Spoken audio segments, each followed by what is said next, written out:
দেখুন, দেশ বিদেশ টিভি থেকে হুসেন বলছি। আমার চ্যানেলে সবাইকে স্বাগত। প্রেসিডেন্ট এরশাদ তিনি একজন কবিও ছিলেন এবং তিনি শেষের দিকে একটা বিয়ে করেছিলেন যার নাম ছিল বিদিশা এরশাদ, এবং তার সাথে আবার বিবাহ বিচ্ছেদ হয়ে যায় এরশাদের।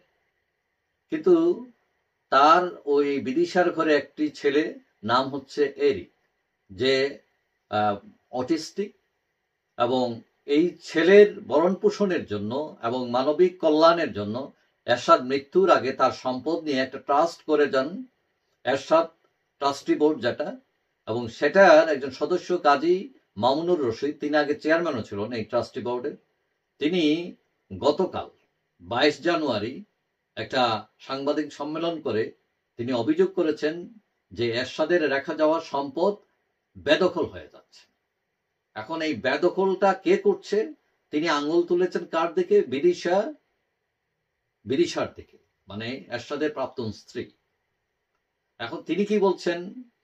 তিনি বলছেন যে এরশাদ তার যে ট্রাস্টির যে সম্পদ আছে, ফ্ল্যাট, দোকান ভাড়া, এগুলো থেকে যে টাকা আসে তার 3,20,000 টাকা মাসে, এবং সব টাকা তারা দিয়ে দেন এরশাদ পুত্রের ভরণ পোষণের জন্য। কিন্তু এরশাদের তালাকপ্রাপ্ত স্ত্রী বিদিশা সিদ্দিক প্রতি মাসে আরো মোটা অঙ্কের অর্থ দাবি করছেন। এরশাদ ট্রাস্টের সম্পদে বিদিশাকে কোনো অধিকার দিয়ে যাননি এরশাদ, কিন্তু অনেক সম্পদ তিনি জোর করে দখল করে রেখেছেন বলে অভিযোগ করেন মামুনুর রশিদ, এবং সেটা অভিযোগ করেন যে বিদিশা সিদ্দিক সেগুলো দখল করেছেন।